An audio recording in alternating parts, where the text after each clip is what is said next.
Mais Andrea Dekani, quelles sont par exemple les précautions à prendre par un employeur lors de la rédaction d'un contrat de travail? L'employeur qui décide d'engager un employé doit penser à beaucoup d'éventualités, et notamment à celles qui se poseraient si le lien de confiance était rompu avec son employé. Dans ces cas-là, moi je conseille souvent de prévoir un délai de congé assez court, de manière à pouvoir licencier l'employé au plus vite. Le Code des obligations prévoit des délais de congé de 1, 2 à 3 mois pour la fin d'un mois. Ces délais peuvent être modifiés dans le cadre du contrat de travail écrit, le délai lui-même légal étant de 1 mois. Moi, ce que je recommande, c'est de prévoir un délai de congé de 2 mois. Ceci permet à l'employeur de licencier son employé dans un délai raisonnable, même s'il le libère de l'obligation de travailler, cela ne lui coûte pas excessivement cher. Et le délai de 2 mois est également favorable si c'est l'employé qui décide de partir, parce que le délai de congé s'applique également à l'employé. Et à ce moment-là, l'employeur aurait le temps de remplacer l'employé qui partirait. Dans le code des obligations également, il est prévu une résiliation pour juste motif. Qu'est-ce que cela veut concrètement dire?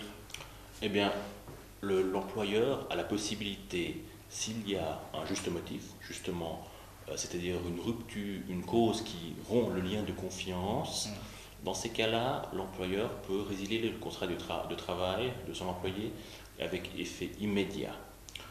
Cela signifie que le contrat arrive à terme dès le moment de la résiliation avec effet immédiat.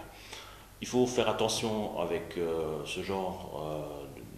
cette résiliation-là, parce que c'est un critère très très restrictif. C'est-à-dire que les tribunaux n'acceptent la plupart du temps pas d'accorder la caractéristique de licenciement avec effet immédiat à certains licenciements.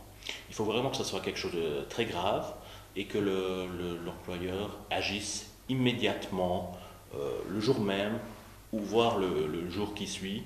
Et il ne faut pas qu'on ait l'impression que l'employeur a accepté la faute de son employé. Prenons par exemple le cas d'une personne, d'un employé qui surfe sur Internet et de temps en temps qui part sur Facebook. Est-ce qu'on pourrait éventuellement dire que c'est un licenciement pour juste motif?